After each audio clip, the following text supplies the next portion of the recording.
I'm going to break this first video down into 5 tips to launching basics. So, the first tip is assess the weather and understand the wind. First thing you do, just feel the wind and then understand what direction it's traveling and where it's coming from.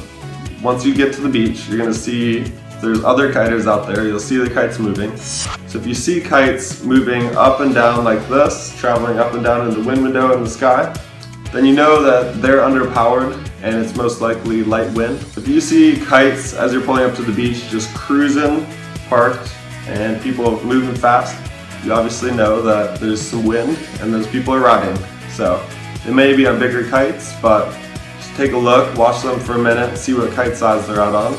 And if they're moving and cruising, then you know that the wind is good and it's good for you to go out. You see it's light, then it's a little bit easier, but all of these things play a variable into launching and landing your kite because if it's really windy, you have to be a bit more careful. And you also have to launch farther at the edge of the window. Whereas if it's light wind, you're going to have to walk a little bit more upwind to catch more of the wind with your kite. Make sure that as you're looking at these conditions and assessing the weather, that off in the distance there aren't big black clouds rolling in fast. And the weather, if you check your app and check the weather like most of us do, that there's not any crazy storms coming in. Decide when to go out and if it's risky or not. So that's not for me to decide, but just keep that in mind when you go out. That weather has a big part to play in it. And also the wind direction. So you're assessing the wind speed, the wind direction, and knowing when it's safe to go and when it's safe not to go. If it's blowing straight on shore, that's okay, but it's not ideal because if you're a beginner or if you're just struggling to stay upwind, you're going to walk out a certain distance, and if you get blown downwind, you're just going to end up straight back on the beach. If there's a lot of people on the beach, you want to be really careful or try and find somewhere else to go. If it's blowing side on, that's perfect. You want to go out on that because then you can go out and come back and it'll always blow you on shore but not straight into the beach. Side on shore winds are the best. And then side shore is good as well. But when you're going out, then if your kite crashes as you're going out and you're swimming across the current, but that's alright.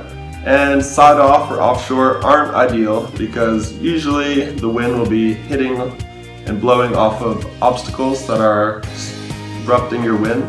So like let's say there's a tree here, the wind's blowing this way and it hits the tree, it's going to go over the tree and start swirling behind it. And what I learned is that if you have a 10-foot tree, times it by 10, then you need 100 feet of distance in order to get clean wind.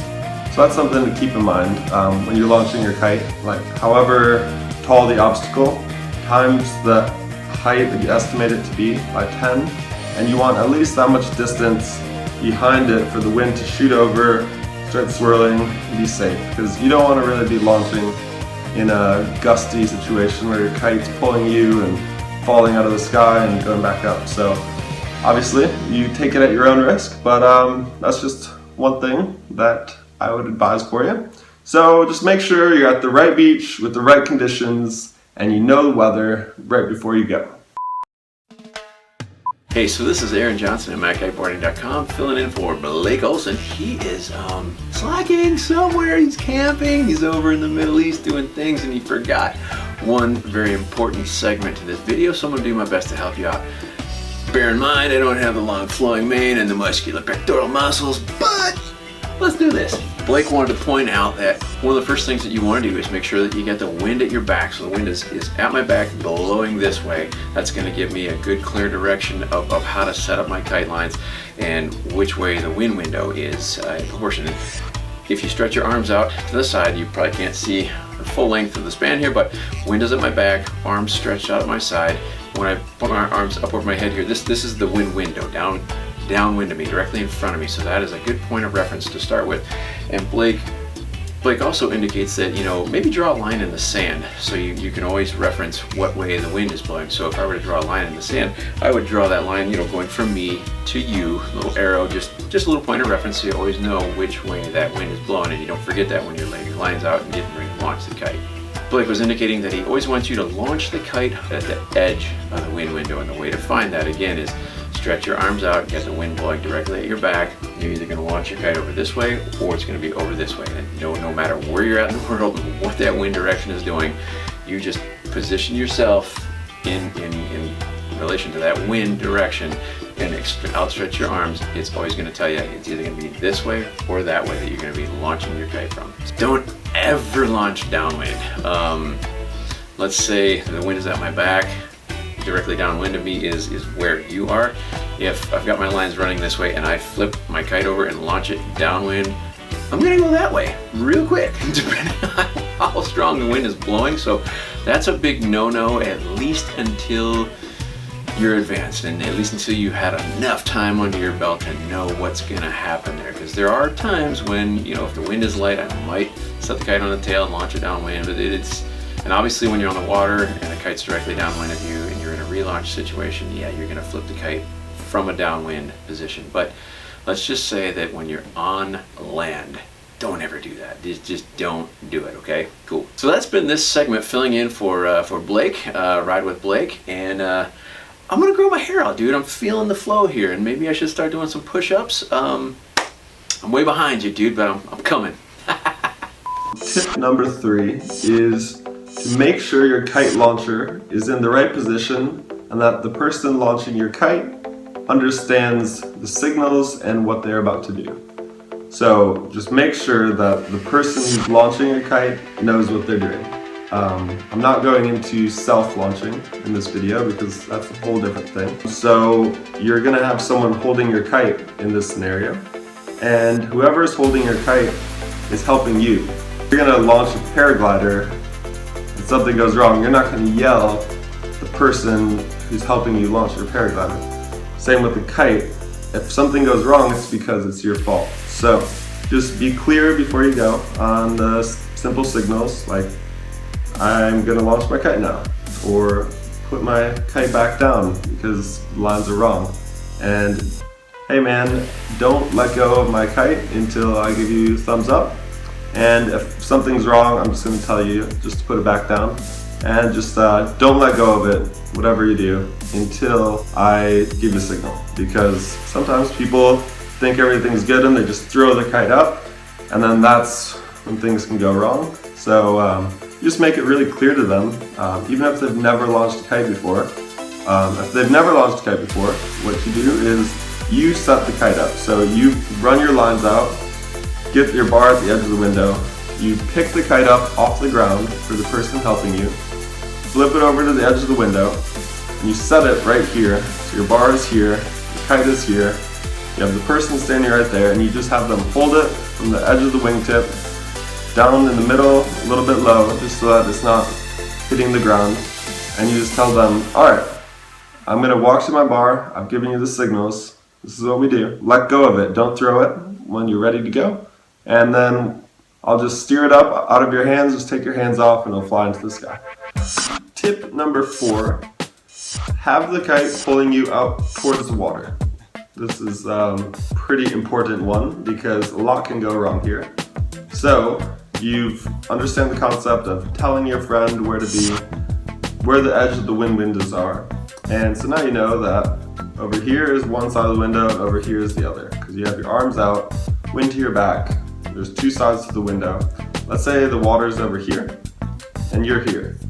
You want to be here so that if anything happens, the kite is at the edge of the window and it pulls you out away from shore into the water. So if anything happens, not only do you save your kite and yourself, but you save the people on the beach. There are roads and cars and things that you don't want to crash your kite on and you don't want to get pulled into. Step number 5 is, as you're launching your kite, to shoot out.